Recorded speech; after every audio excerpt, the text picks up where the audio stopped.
549 जो भी है। ओके, बाकी इसके अथवा में क्या चीज़ आ रही है, संवाद लेखन आ रहा है। तो संवाद लेखन मैंने आपको सिखाई दिया है। जिन बच्चों ने पहले नहीं पढ़ा है आप वीडियो को देख लेना, समझ आ जाएगा। संवाद बहुत इजी चीज़ है, बहुत मजा आया था उसको पढ़ने में भी, जब अपन ने उसको प्रैक्टिकल वे में क्लास में पढ़ा था, है ना। अभी अपनी नॉर्मल बातचीत चल रही है, अपनी क्लास स्टार्ट नहीं हुई है, ठीक है, ऐसा ना समझें, क्योंकि ये चीज़ें आपको बताना ज़रूरी थी। आपका जो प्रेशर है माइंड पर वो थोड़ा कम होगा, और आप प्रेशर रिलीफ होकर पढ़ोगे तो वो ज़्यादा प्रोडक्टिव होगा, ठीक है। देखते हैं अब अपन, यहाँ पे देखो ये क्या है, ये है एक अपना गद्यांश। ये देखो गद्यांश यहाँ से यहाँ तक कुछ ना कुछ लिखा हुआ है, एक स्टोरी लिखी हुई है, और फिर इसी स्टोरी में से क्या होता है, नीचे क्वेश्चंस पूछे जाते हैं। तो यार अगर मैं आपको एक स्टोरी सुनाता हूँ कोई सी भी, ठीक है, मान लीजिए मैं आपको खरगोश की वो स्टोरी सुनाता हूँ, खरगोश और कछुए वाली, और उसमें से आपसे कुछ क्वेश्चन पूछता हूँ, तो आप बता नहीं पाओगे क्या, बता दोगे, ठीक है। अगर मान लीजिए 3 क्वेश्चन मैंने आपसे पूछे, 3 क्वेश्चन आपसे पूछे, हो सकता है आप एक का जवाब ना भी दे पाओ, बाकी 2 के तो दे दोगे ना। और उनके अपन एक बार प्रिपरेशन कर लेंगे, कैसे आपको आंसर ढूंढना है, किस तरीके से आपको इनके क्वेश्चंस को आंसर करना है, ठीक है, वो भी मैं आपको बता दूंगा। ओके। सर हाँ, सर मैं अभी ज्वाइन हुआ हूँ, थोड़ा आप समराइज कर देंगे आपने अभी तक क्या क्या पढ़ाया। देखो अभी तक अपन ने पढ़ा नहीं है, अभी तक अपन ने नॉर्मल बातचीत ही की थी, जिससे कि आपके माइंड पर जो प्रेशर है एग्जाम का वो थोड़ा कम हो सके, और आप प्रेशर रिलीफ होकर पढ़ सके, जिससे कि आपकी प्रोडक्टिविटी ज़्यादा हो, ठीक है। Okay sir. सर हाँ बोलो। सर सर आप जो ये हिंदी अपने का एक रोड मैप बना के दे दो हमें। ओके ओके, हिंदी सर के, जो ये अपने पठित और हाँ बोलो बोलो। जो अपने पठित गद्यांश और काव्यांश होते हैं सर, हाँ। तो सर उनमें जो जैसे जो क्वेश्चंस आते हैं, हम्म। तो वो सर जैसे मान लीजिए उस पे कोई क्वेश्चन आया, हाँ बोलो ना आगे। जो जैसे 3 क्वेश्चन दिए हुए हैं उन पे, हम्म। तो जो ये क्वेश्चंस है इनके आंसर हम इसमें से मिल सकते हैं, अगर कोई की पॉइंट मिल जाए तो वैसे मिलते हैं कि वो हमें खुद से ही लिखने पड़ेंगे, मतलब याद रहने चाहिए। देखो, जैसे आपने बात की किसकी, पठित की, है ना। पठित अगर आपके पास गद्यांश है, जैसे यहाँ पे आ जाते हैं अपन ऊपर ही, एग्जाम्पल के तौर पे ले लेते हैं, हालांकि अपठित है लेकिन पठित ही मान लीजिए। अब ये आपके पास गद्यांश है ना। हो सकता है आपने इस पाठ को पहले से पढ़ रखा हो, क्या कह रहा हूं मैं, हो सकता है आपने इस पाठ को पहले से पढ़ रखा हो। नीचे है आपके पास कुछ प्रश्न, और उन प्रश्नों के उत्तर आपके पास अगर डायरेक्टली है आपके प्रीवियस नॉलेज के अकॉर्डिंग, तो आप उसको डायरेक्टली आंसर कर दोगे, आपका कोई भी नंबर नहीं काटेगा। इसके अलावा अगर आपको उससे रिलेटेड इन्फॉर्मेशन है लेकिन कम है, कंफ्यूजन है, तो आप ऊपर जाइएगा यहाँ पर, और यहाँ से उसका आंसर आपको फाइंड आउट करके लिख लीजिएगा। एक चीज मैं आपको बताता हूँ, होता क्या है, इनमें लिखा रहता है अपठित गद्यांश है, काव्यांश है, इसको पढ़ो और नीचे जो प्रश्न लिखे हैं उनको उत्तर करो, ये चीज यहाँ पर लिखी हुई रहती है। लेकिन मैं आपको बताता हूँ, ऐसा आपको नहीं करना है। सबसे पहले आप नीचे जाओ, क्वेश्चंस देखो, इंग्लिश के पैसेज में भी यही करना, नीचे जाना, सीधे क्वेश्चन देखना कि क्वेश्चन कौन कौन से पूछे गए। क्वेश्चन पहला है, ये गद्यांश का शीर्षक क्या है। दूसरा होता है, दूसरा क्वेश्चन यहाँ पे पूछा जा रहा है, आधुनिक युवा पीढ़ी की अब संयुक्त परिवार के बारे में क्या सोच है, ये पूछा जा रहा है। तीसरे में पूछा जा रहा है, संयुक्त परिवार को कैसे परिभाषित किया जा सकता है, ठीक है। इस तरीके के प्रश्न यहाँ पर हमसे पूछे जा रहे हैं। अब इन 3 क्वेश्चन को अगर अपने माइंड में फिट कर लिया कि हाँ हाँ ये क्वेश्चन है भैया, एक तो अपना शीर्षक है, और एक है कि युवा पीढ़ी अपनी ज्वाइंट फैमिली के बारे में क्या सोचती है, और फिर तीसरा क्वेश्चन यहाँ पर पूछा जाता है कि संयुक्त परिवार को कैसे परिभाषित करना है। तो जैसे ही आप इन क्वेश्चन को सर पढ़ते हो, सर शीर्षक मतलब क्या होता है? क्या हो गया, ऑथर। शीर्षक मतलब शीर्षक क्या, यानी कि टॉपिक, ठीक है, शीर्षक मतलब जिस टॉपिक। चीज ओके ओके, हाँ माइक ऑफ कर लीजिए। शीर्षक मतलब टॉपिक, एकदम छोटी सी चीजें हैं, ठीक है। अब ये 3 चीज आपके माइंड में फिट हो गई, तो आप जैसे ही इसको पढ़ोगे तो आपके माइंड में बाकी जितनी भी चीजें यहाँ पे लिखी हुई है उनसे आपको कोई मतलब नहीं रहेगा। आपको मतलब रहेगा क्या, किससे, एक शीर्षक से मतलब रहेगा। शीर्षक आपको यहाँ पे लिखा हुआ नहीं मिलेगा, आप पढ़ोगे तब आपको समझ में आएगा। जैसे मान लो मैंने आपको रामायण सुनाई और फिर कहा कि यार आप इसका शीर्षक बनाओ, तो हो सकता है आप ऐसे व्यक्ति हो जिन्होंने अभी तक रामायण, मतलब रामायण एकदम नई नई कोई सी चीज आई हो, आपको रामायण का उसका नाम भी नहीं पता कि ये रामायण है, मैंने आपको सुनाई, तो आप और कुछ नहीं तो ये तो बोल दोगे कि राम की कहानी या फिर राम की कथा, ठीक है, शीर्षक में ये लिख सकते हो। वही मैंने आपसे पूछ लिया कि भाई साहब आगे जाके एक छोटा सा मैंने क्लिप ले रखा है, समझ लीजिए। एक मैं आपको स्टोरी देता हूँ छोटी सी, कल भी मैंने उसका एग्जाम्पल लिया था। वो है अपनी जो सबरी माता है, जो सबरी देवी है, उसके पास जब श्री राम और लक्ष्मण जी वहाँ पे बेर खाते हैं, तो वहाँ पे जो भी सीन होता है उसके अकॉर्डिंग मैंने यहाँ पर इतना बड़ा एक मान लीजिए कि एक गद्यांश बना दिया। ओके, उस गद्यांश में से मैंने यहाँ पे कुछ क्वेश्चंस लिख दिए, ठीक है, तो आपको पहले क्वेश्चंस को पढ़ना है, फिर उस गद्यांश पर जाना और आपको डायरेक्टली आंसर की समझ आ जाएगी। क्योंकि आप क्या करोगे, बाकी सारी चीज़ों को ध्यान नहीं रखोगे, आपके मन में सिर्फ यही रहेगा कि यार युवा पीढ़ी की सोच क्या है, यहाँ पे आ जाओ, वो चीज़ छोड़ दो रामायण वाली, यहाँ पे आ जाओ सीधे कि यार युवा पीढ़ी की सोच क्या है, तो आप उसके ऊपर जाओगे। ठीक है, फिर उसके बाद में सोचोगे कि यार संयुक्त परिवार को कैसे परिभाषित कर सकते हैं, तो यहाँ पर आपको कुछ चीज़ें ऐसी मिलेगी जिससे कि आपको क्लियर हो जाएगा कि हाँ संयुक्त परिवार तो ये होता है। संयुक्त परिवार मतलब जिसमें सभी के सभी मिलजुल कर रहते हैं। ओके, बस वही एक संयुक्त परिवार होता है ना, सभी एक दूसरे का सहारा बनते हैं, एक दूसरे का साथ देते हैं। ठीक, ये चीज़ है। तो इससे सर और आपको आसानी होगी, आपका अच्छा टाइम भी अच्छा सेव होगा। देखो, और ये कितने मार्क्स का है, 3 मार्क्स का है, कितना हेल्पफुल होगा ना। और हम किन में घुसे रहते हैं, 2-2 नंबर के में। माइंड पे थोड़ा प्रेशर कम डालिए। आपको जब भी किसी भी चीज़ का टेंशन हो, हिंदी में, इंग्लिश में, किसी और सब्जेक्ट में भी हो, तो एटलीस्ट एक बार मुझे मैसेज जरूर कर दीजिए। ठीक है, क्योंकि हम ये नहीं चाहते हैं कि आप प्रेशर में पढ़ाई करो या फिर टेंशन में रहकर पढ़ाई करो। क्योंकि आप ऐसे समय में अगर पढ़ाई करोगे, ऐसी स्थिति में पढ़ाई करोगे, तो वो पढ़ाई प्रोडक्टिव नहीं होगी। ठीक है, उसकी इफेक्टिवनेस बिल्कुल खत्म सी हो जाएगी। ठीक। सर हाँ, सर मेरे पास एक आइडिया है, मैं शेयर करना चाहता हूँ। बिल्कुल कीजिए, ये मंच सर आपका जैसे कि प्री बोर्ड के जो पेपर हैं उनके चारों सेटों में से आपसे ही मैंने पूछा था, तो आप कहे थे 50 से 60% आ जाएगा। तो आप डायरेक्ट उन्हीं क्यों नहीं पढ़ा रहे हैं सर? देखो ऐसा है, अभी जो हमने जो मटेरियल प्रोवाइड किया है ना, पहले आप उसको पढ़ लीजिए, क्योंकि वो इतना बड़ा भी नहीं है, इतना वाइड भी नहीं है, आप उसको इजीली पढ़ सकते हैं। ठीक है, और जब यस बात कर रहे हैं अपन इसकी प्री बोर्ड के, जो आप 4 सेट की बोल रहे हो, तो 50-60 नहीं, 50-60 से ज़्यादा भी आ सकते हैं, बिल्कुल आएंगे। क्योंकि यार उसमें क्वेश्चंस कितने सारे हैं, और उनके अलावा है ही क्या यस फिर हिंदी में, वो चीज़ भी तो देखिए। ठीक है। यस सर हाँ, और देखिए डायरेक्ट उनको पढ़ाएंगे ना, तो उसमें चीज़ों की क्लैरिटी इतनी अच्छी तरीके से नहीं आएगी जितनी अच्छी जब अपन टॉपिक वाइज पढ़ेंगे। जैसे अपन ने पहले पत्र पढ़े, फिर उसके बाद कवि परिचय पढ़े, लेखक परिचय पढ़े, उनसे जब हम पढ़ेंगे तो क्लैरिटी अच्छे हाँ से आ पाएगी यार। टॉपिक वाइज पढ़ रहे हैं अपन, इससे रिलेटेड कोई सा भी क्वेश्चन आ जाएगा तो अपन कर देंगे। ठीक। Yes yes yes sir okay, तो समझ भाई गए माइक सभी बंद कर लो। बस एक कि लास्ट डाउट है सर, हाँ छोटा बोलो। सा। सर जैसे मान लीजिए ये पठित वाले में अगर हम जैसे मान लीजिए बिल्कुल ही कुछ नया सा आ गया हाँ, आता है जो वो। कि हमने मतलब पढ़ा नहीं है, हाँ हाँ बिल्कुल, बोलिए आगे। तो सर अब फिर उसको कैसे टैकल करें सर? कि अब ये तो देखा ही नहीं, अब पठित में सर मिल जाएंगी फिर उसमें गद्यांश में वो हाँ देखो, आंसर उसके अपठित कीवर्ड्स गद्यांश, अपठित गद्यांश की जहाँ तक अपन बात करते हैं, तो हो सकता है। पठित की सर? पठित की बात करते हैं, ठीक है। हाँ, पठित की भी अगर अपन बात कर रहे हैं, ओके, पठित जो आपने ऑलरेडी पढ़ रखा है लेकिन आपने कभी पढ़ा नहीं है, ठीक है, इनके अकॉर्डिंग आपके सिलेबस में है, आपने पढ़ा नहीं, वो अलग बात है। Okay, no problem. पठित है, देखो अपठित और पठित में डिफरेंस कितना सा होता है। पठित का बस ये रोल रहता है कि वो अपनी बुक में ऑलरेडी आ चुका है या फिर अपने सिलेबस में ऑलरेडी आ चुका है। अपठित वो होता है जो अभी तक अपने देखा नहीं है। ठीक है, तो हम अपठित को भी तो टैकल करते हैं।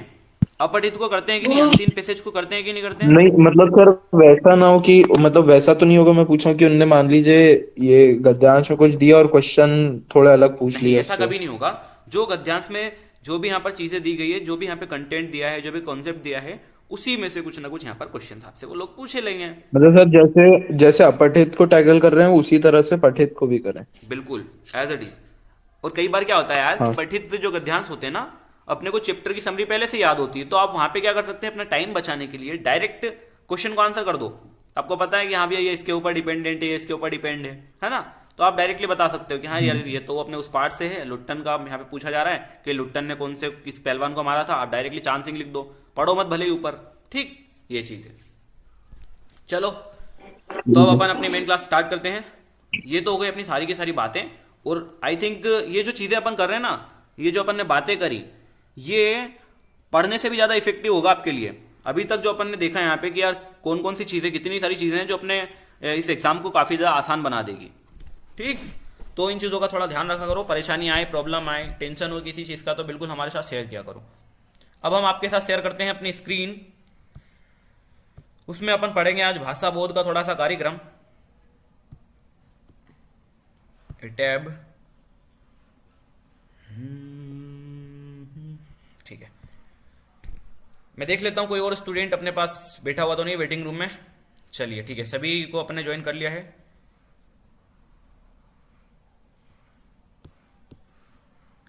तो आपको स्क्रीन दिख रही होगी।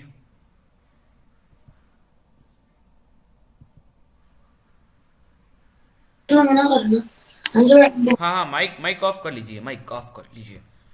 देखो, ये है हमारे पास कुछ मुहावरे। क्या है ये? मुहावरे।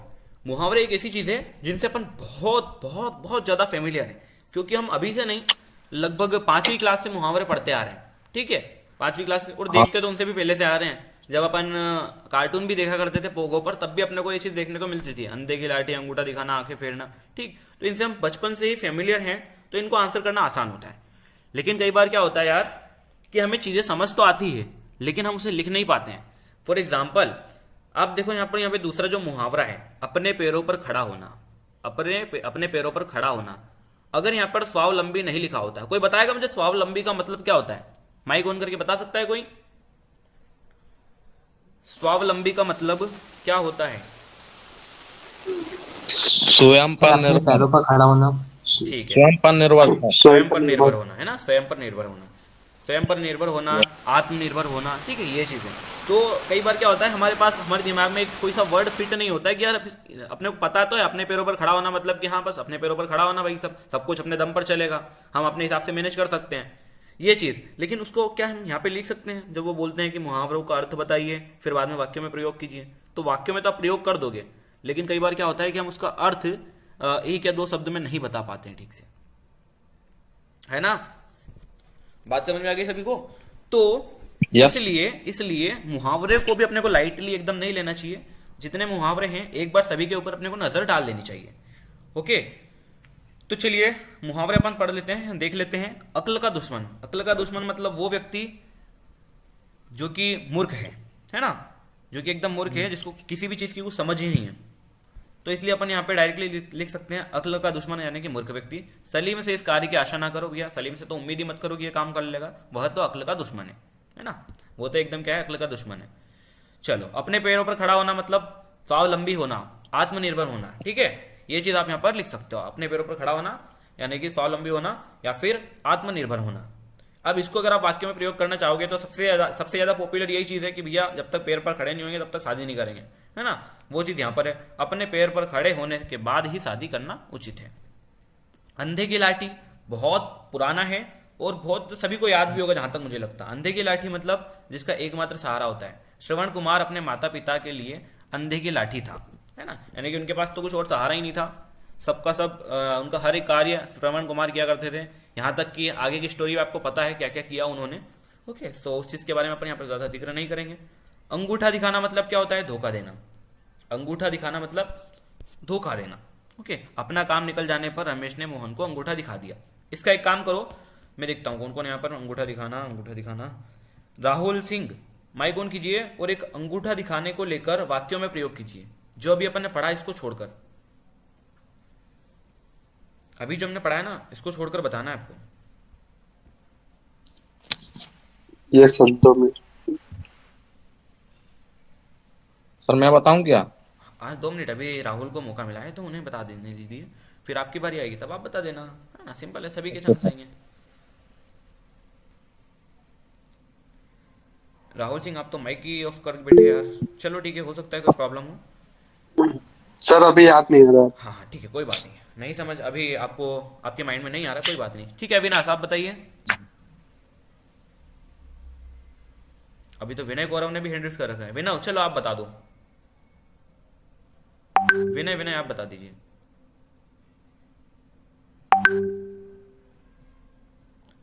देखो हैंड रेज किया है बट बता नहीं रहे हो। आई थिंक देवेश सिंह बताना चाहते हैं। देवेश आप बताइए।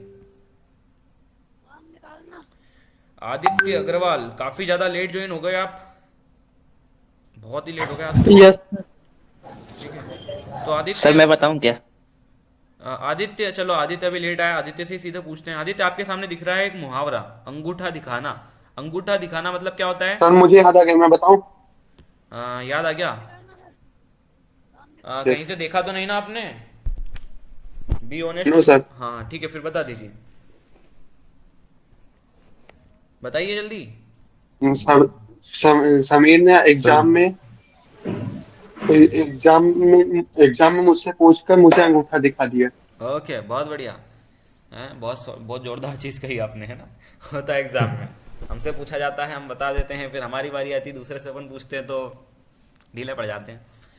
ठीक है, तो पर्सनल एक्सपीरियंस। ओके, है ना, पर्सनल एक्सपीरियंस बहुत अच्छा किया आपने।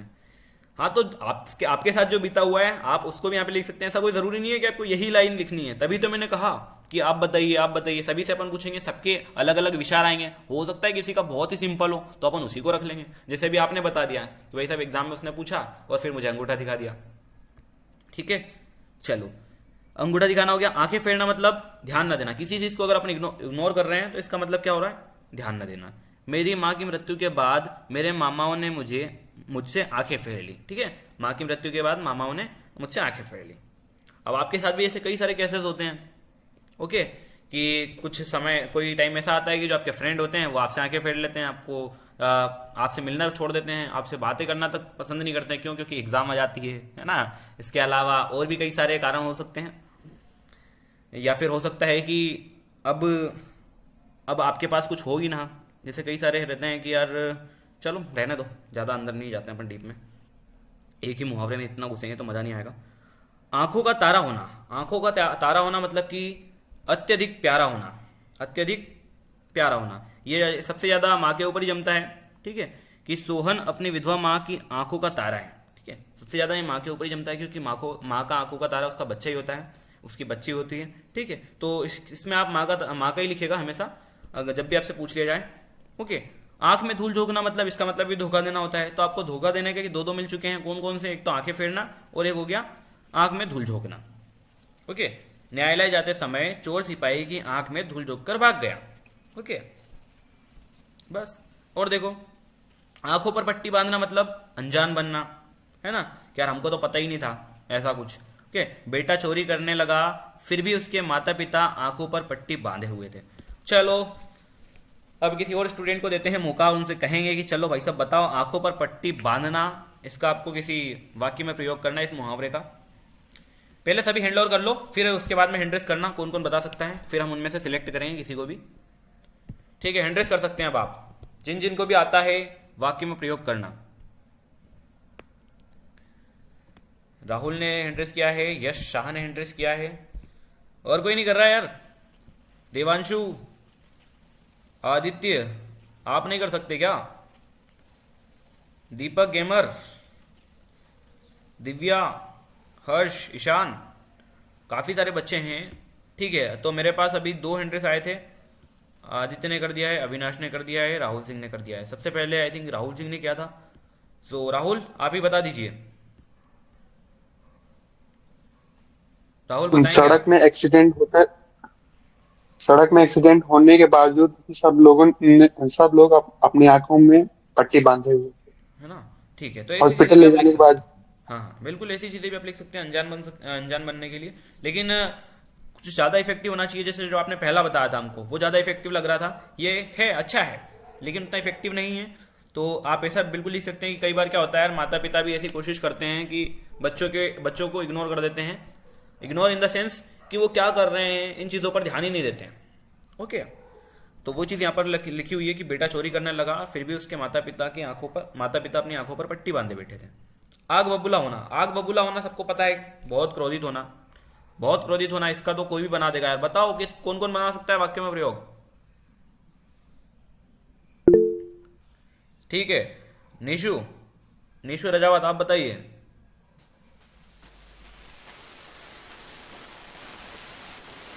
Nishu Rajawat, hello sir. हाँ बताइए।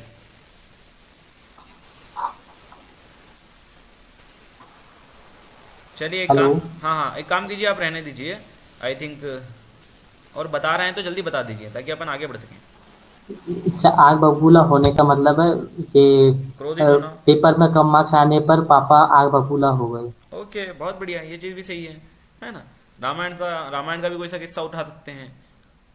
ओके, कई कई सारी चीज़ें हैं जहाँ से कोई सी भी इतनी सारी चीज़ें होती है अपने आइट साइड। अपनी जो भी अपनी एज है, जो भी आपकी आई थिंक 17 या 18 ईयर्स होगी, आपने अपनी लाइफ में कई सारे एक्सपीरियंस किए होंगे जहाँ पर गुस्से से रिलेटेड कुछ टर्म्स निकल कर आ रही होंगी, तो वहाँ पे आप इसका यूज़ कर सकते हैं। ठीक, आग में घी डालना मतलब क्रोध को और अधिक बढ़ाना या फिर भड़काना।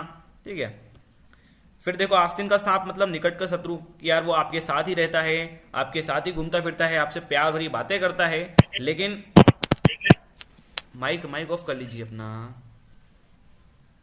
Mic off. मैंने तो परमिशन हटा दूंगा तो फिर आप बाद में ऑन नहीं कर पाओगे यार।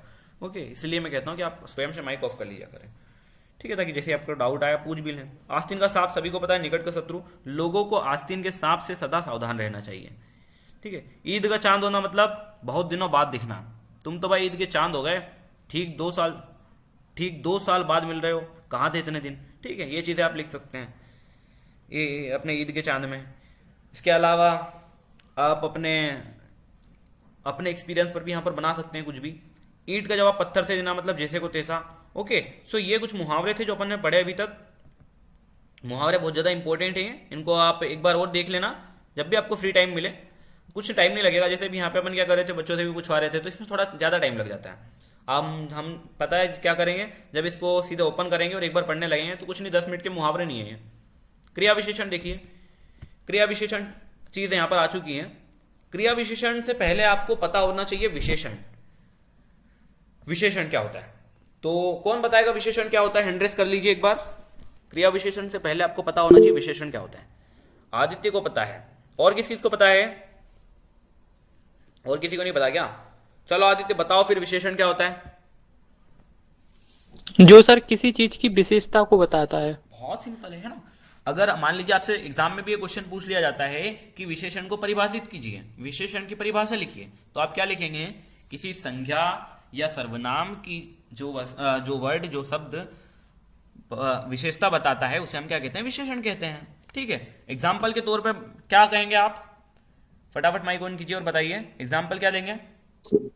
सर मुहावरे 1 नंबर के आएंगे हाँ, मुहावरे 1 नंबर के आते हैं, लेकिन और लोकोक्तियां भी। हाँ देखो, लेकिन ऐसा होता है कि कई बार ऐसा होता है मुहावरे और लोकोक्ति में वो अंतर पूछ लेते हैं, ठीक है, तो वो 2 नंबर में प्रश्न बन जाता है ना। चलो अच्छा सर, बताओ कंबाइन कर देते हैं। Okay sir. हाँ, विशेषण का एक उदाहरण दीजिए हमें। अभी विशेषण की परिभाषा किसने बताई थी कि किसी चीज की विशेषता बताता है उसको अपन विशेषण कहते हैं? सर मैंने। आदित्य, तो एक उदाहरण भी दे दीजिए, एक उदाहरण दे दीजिए। सर उदाहरण अभी याद नहीं आ रहा। उदाहरण याद नहीं आ रहा, कुछ भी नहीं, नॉर्मल सी बात है। जैसे अभी आपने मेरे को यहाँ पे बता दिया तो मैं कह सकता हूँ आदित्य अच्छा लड़का है। अब आदित्य लड़का तो है, लड़का क्या होता है, लड़का क्या होता है, संज्ञा होता है, सर्वनाम होता है, संज्ञा होता है, जी हाँ। तो मैंने संज्ञा की आपको क्या बता दी, एक विशेषता बता दी। एक लड़का है अपने पास एक स्टूडेंट है आदित्य, वो अच्छा लड़का है, ठीक है। तो मैंने आदित्य की विशेषता बताई, इट मीन्स ये क्या है, विशेषण है। अच्छा शब्द क्या हो गया यहाँ पे, विशेषण हो गया। ओके, बस ये विशेषण है। क्रिया विशेषण देखते हैं, क्रिया विशेषण अब क्या चीज है। क्रिया विशेषण जिन शब्दों से क्रिया की विशेषता का बोध हो उन्हें क्रिया विशेषण कहते हैं। अब देखो, क्रिया की विशेषता का बोध हो इन द सेंस, जो क्रिया मतलब होता है किसी भी काम को करना।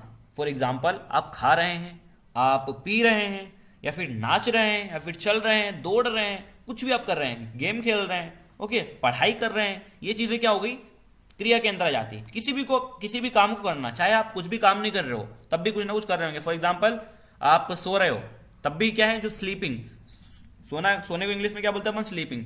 जो स्लीप है, स्लीप, वो भी क्या होगा, एक वर्ब होगा। कहने का मतलब है आप जो भी कर रहे हो सबके सब क्या किसके अंदर आते हैं, क्रिया के अंदर आते हैं। तो भाई साहब, जो आपका काम है उसको आप किस तरीके से कर रहे हो, उसकी विशेषता का अगर बोध कर रहे हैं अपन, विशेषता का बोध हो रहा है किसी शब्द से, तो उसे अपन क्या कहेंगे, क्रिया विशेषण कहेंगे। फॉर एग्जाम्पल, मान लो यार एक बंदा है, धीरे धीरे चल रहा है, अब चल तो रहा है, चलने को अपन क्या बोलते हैं, क्रिया बोलते हैं, लेकिन वो धीरे चल रहा है, तो ये क्या बता रहा है, उसकी चलने की विशेषता बता रहा है कि भैया तेज चल रहा है कि धीरे चल रहा है, क्या मामला है, क्या नहीं है, ठीक है। तो हमें क्या क्लियर हो गया, यहाँ से क्रिया विशेषण की पिक्चर भी क्लियर हो गई। अब मुझे चाहिए क्रिया विशेषण के लगभग 3 से 4 एग्जाम्पल्स। तो मैं 3 से 4 स्टूडेंट से पूछूंगा और इन तीनों चारों को बताना बहुत बहुत जरूरी होगा। ओके, सभी को बताना इंपॉर्टेंट है। 3-4 बच्चों से पूछूंगा मैं। देवेश, आपसे नहीं पूछूंगा मैं, आपको आता है? नहीं सर, मेरे को ये एक बार आप दोबारा क्लियर कर दीजिए, मेरे को समझ नहीं आ पा रहा। हाँ, एक बार और क्लियर कर लेते हैं, नो प्रॉब्लम। देखो, काम को करने को अपन बोलते हैं क्रिया। किसी भी काम को अगर आप कर रहे हो, फॉर एग्जाम्पल, हो सकता है आप नहा रहे हो, आप खा रहे हो, पी रहे हो, दौड़ रहे हो, चल रहे हो, ठीक है, पढ़ रहे हो, पढ़ा रहे हो, ये क्या है, ये क्रियाएं हैं, ठीक है। पढ़ाना क्रिया है, पढ़ना क्रिया है, सोना क्रिया है, दौड़ना क्रिया है ना, गाड़ी चलाना क्रिया है, ये सभी चीजें क्या है, क्रिया है। और जब मैं आपके काम की विशेषता बताऊं, आपकी क्रिया की विशेषता बताऊं, फॉर एग्जाम्पल मैं कहता हूं कि राम बहुत तेज दौड़ता है, राम बहुत तेज दौड़ता है, तो दौड़ना क्या है, क्रिया है। और तेज, तेज शब्द क्या क्लियर कर रहा है कि भाई साहब वो तेज दौड़ता है, यानी कि जो तेज है वो बता रहा है कि वो कैसा दौड़ता है, धीरे दौड़ता है, तेज दौड़ता है, उसने बता दिया कि तेज दौड़ता है। तो तेज क्या हो गया यहाँ पर, क्रिया विशेषण हो गया। ओके, तो ये चीज है क्रिया विशेषण के अंदर कि जो आपका काम है उसकी विशेषता का बोध हमें जिस शब्द से हो, उसकी विशेषता के बारे में जिस शब्द से पता लगे, उन्हें हम क्या कहेंगे, क्रिया विशेषण कहेंगे। ठीक है ना? Yes sir. हाँ, अभी भी Yes, अगर sir. किसी भी स्टूडेंट को क्रिया विशेषण में छोटी सी भी प्रॉब्लम हो तो बिल्कुल मेरे से पूछ सकता है। देखो यार, क्लास ज्वाइन कर रहे हो, डेली अपना टाइम दे रहे हो, पैसा देते हो, तो पूछा भी करो। अभी कई सारे बच्चे ऐसे हैं जो जिन्होंने अभी तक माइक भी ऑन नहीं किया, इतने दिन से क्लास ज्वाइन कर रहे हैं। मेरे को हमेशा इन्हीं के नाम बोर्ड लिखते हैं। होने का मतलब क्या होता है? किसका? बोर्ड होगा। बोध होना मतलब पता लगना, बोध होना मतलब पता लगना हो गया। यानी कि कहने का मतलब क्या गया भैया, जिन शब्दों से हमें क्रिया की विशेषता का पता लगता है उन्हें अपन क्या कहते हैं, क्रिया विशेषण कहते हैं। ठीक है ना? बस एज इट इज आप अपने एग्जाम में भी लिख सकते हो। कॉपी निकाल लेना सभी ने, कॉपी में लिखा है कि नहीं लिखा है इसको? लिख लिया नहीं सर। सर। कॉपी में लिखो इसको यार। यस सर, लिख लिया। लिख लिया? Very क्या good। लिखना है एक बार बता दीजिए। कॉपी में देखो, आप पहले तो लिख लीजिए अपने, 2 मिनट में एडमिट कर लेता हूं स्टूडेंट्स को। ठीक है, पहले तो आप लिख लीजिए विशेषण की परिभाषा। विशेषण क्या होता है, जिस शब्द से हमें किसी संज्ञा या सर्वनाम की विशेषता का बोध हो। जैसे यहाँ पे देखो, यहाँ पे क्रिया का बोध, क्रिया की विशेषता का बोध हो रहा है, उसमें क्या होता है, संज्ञा या सर्वनाम की विशेषता का बोध होता है। सर इसमें पेपर में क्वेश्चन कैसे आता है, मतलब सीधा वो पूछता है कि एग्जाम्पल बनाने को बोलता है? हाँ हाँ, देखिए 2 नंबर के भी क्वेश्चन आपसे पूछ सकते हैं, डायरेक्टली बोल देंगे क्रिया विशेषण की परिभाषा लिखो, साथ ही साथ उसका उदाहरण दो, इस तरीके से भी आपसे पूछ सकते हैं वो। ठीक है, तो अब ऐसे ऐसे कंडीशन में आप क्या करोगे, सीधा आप डेफिनेशन लिखोगे कि जिन शब्दों से हमें क्रिया की विशेषता का बोध होता है हम उन्हें क्रिया विशेषण कहते हैं। या फिर एक और चीज, ये आपसे वो 1 वर्ड में भी पूछ सकते हैं, 1 वर्ड 1 सेंटेंस में जो क्वेश्चन आते हैं वहां पे भी आपसे पूछ सकते हैं। ठीक है ना? तो लिख लीजिए इसको फटाफट। सर विशेषण की परिभाषा हो जाएगी, जो शब्द संज्ञा या सर्वनाम की विशेषता को बताते हैं वो विशेषण कहलाते हैं। हाँ बिल्कुल करेक्ट है ना? तो इसको आप लिख लीजिए फटाफट। जो बच्चे नए ज्वाइन हुए हैं उनमें उनको बता दूं कि हम जो भी क्लास में पढ़ते हैं उसको कॉपी में साथ में नोट डाउन भी करते हुए चलते हैं। ठीक है, अब जैसे यहाँ पे इतनी बड़ी डेफिनेशन, बड़ी तो नहीं है, छोटी है, लेकिन फिर भी हम इसको और भी शॉर्ट में लिखने की कोशिश करेंगे। क्रिया विशेषण मतलब वो क्रिया की विशेषता को बताने वाला शब्द, क्रिया की विशेषता को बताने वाला शब्द। एकदम शॉर्ट में अपन सारी की सारी चीजें लिखते हैं, क्योंकि यार जैसे मान लो आपकी 2 घंटे बाद एग्जाम है और अब आपको पढ़ना है, तो आप इतने मोटे मोटे नोट्स तो खोलोगे नहीं। आपको क्या चाहिए, एकदम शॉर्ट में सारी की सारी चीजें क्लियर हो जाए। बस इसके लिए अपन क्या करेंगे, हर चीजों को शॉर्ट में लिखेंगे। बाकी प्रिपरेशन के टाइम पे आपको बड़ा वाला ही पढ़ना चाहिए।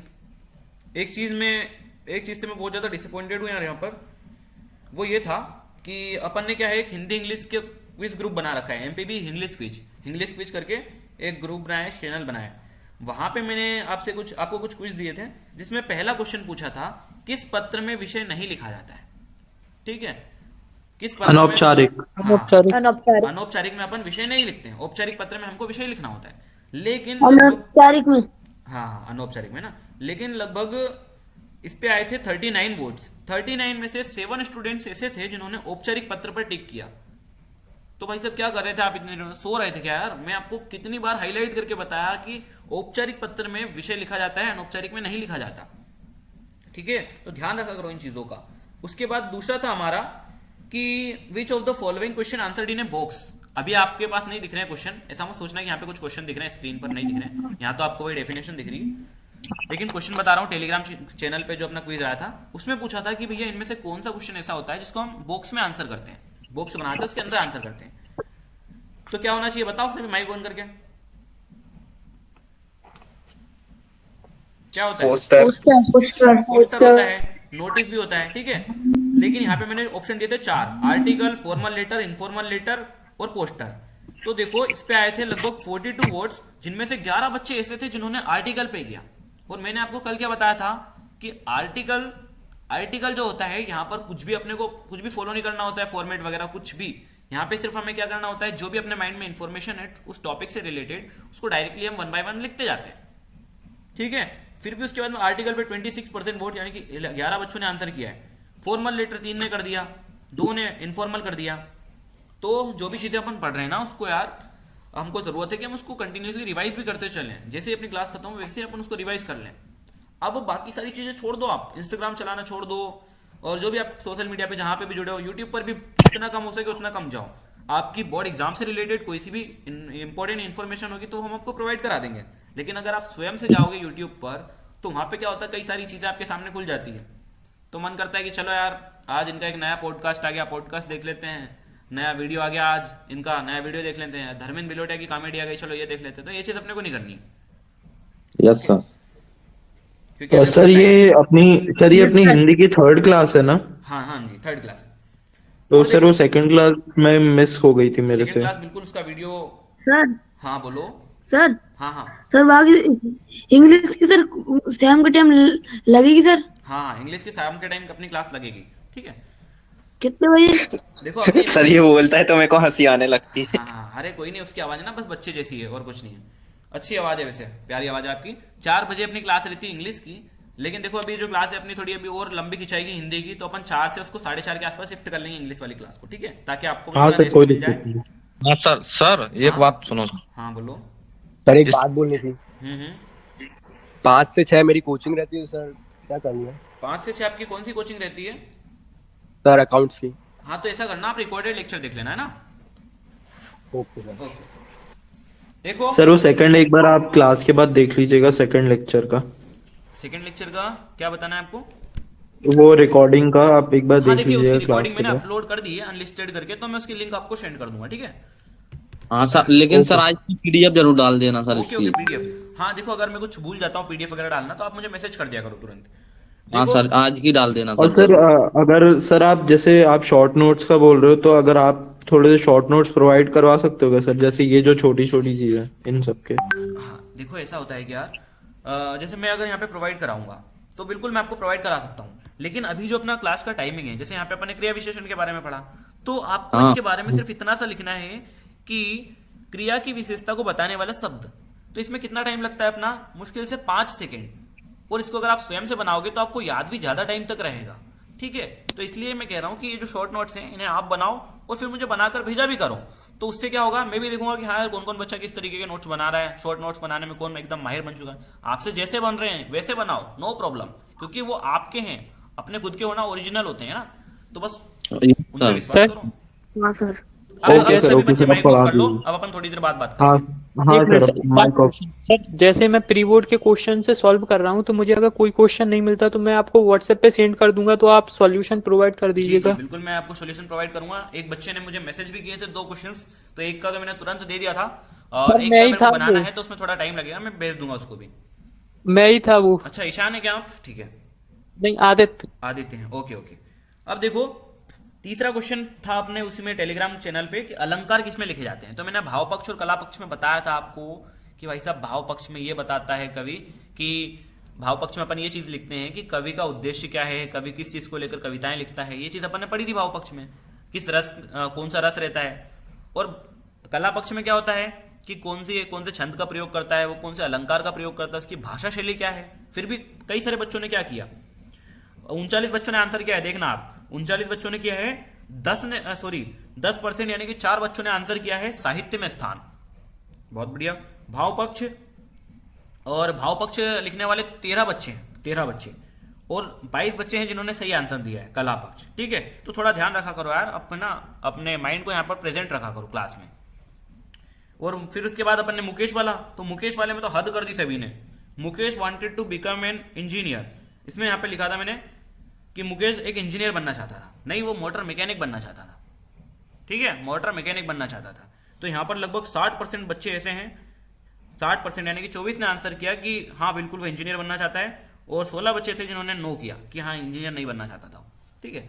अब मेरे ख्याल से ना इसमें किसी बच्चे को ऐसे भी होंगे जिनको कंफ्यूजन हुई होगी कि यार मोटर मैकेनिक और इंजीनियर एक ही है। नहीं, मोटर मैकेनिक लिखता तभी वो सही होता है, यहाँ पे इंजीनियर अलग टर्म के लिए भी यूज किया जा सकता है। देखो भाई साहब आगे आ जाओ। तत्सम तथा तद्भव, भाई साहब मिस्त्री और सिविल इंजीनियर में अंतर होता है, ठीक है, तो उस बात का ध्यान रखा करो यार। अब चलो, तत्सम तथा तद्भव शब्दों में अंतर स्पष्ट करते हुए दो तत्सम शब्द तथा उनके दो तद्भव शब्द लिखिए। अब अपने को क्या करना है, तत्सम और तद्भव शब्द के ऊपर बात आ गई है। तो तत्सम शब्द क्या होते हैं? तत्सम यानी कि वो जो संस्कृत भाषा से मूल रूप में हिंदी में शामिल होने वाले शब्द तत्सम शब्द कहलाते हैं, ठीक है। यानी कि मान लो यार कई सारे ऐसे शब्द होते हैं जो संस्कृत भाषा के ही है, लेकिन उनको अपन नॉर्मली यूज करते हैं। जैसे सुबह सुबह कहते हैं कि यार सूर्यदेव को जल चढ़ाओ, तो सूर्य क्या है? सूर्य क्या है? संस्कृत का ही तो शब्द है, लेकिन उसको अपन हिंदी में प्रयोग करते हैं, ठीक है। तो ऐसे शब्दों को अपन क्या कहते हैं? ऐसे शब्दों को कहते हैं अपन तत्सम शब्द। वही तद्भव क्या होते हैं? तद्भव यानी कि यार जो टोटली हिंदी में आ चुके हों, अपनी संस्कृत से टोटली हिंदी में आ गए, उनको अपन क्या कहेंगे? तद्भव शब्द। तो इसको आप शॉर्ट में कैसे लिखोगे? तत्सम यानी कि वो शब्द जो संस्कृत के हैं, वो शब्द जो संस्कृत के हैं। सीधे आप इसको शॉर्ट में लिख लो, संस्कृत के शब्द जिनको अपन हिंदी में बोलते हैं। या फिर इससे भी और बेहतर बना सकते हैं आप। कैसे बना सकते हैं? संस्कृत के शब्द जिन्हें अपन हिंदी बोलते समय यूज करते हैं, ओके। इस तरीके से भी आप लिख सकते हो तत्सम में। फटाफट से इसको लिख लीजिए आप, और नहीं तो आप पूरा बड़ा भी लिख लो, कितना सा है यार। संस्कृत भाषा के मूल रूप, संस्कृत भाषा से मूल रूप में हिंदी में शामिल होने वाले शब्द तत्सम शब्द कहलाते हैं, ओके।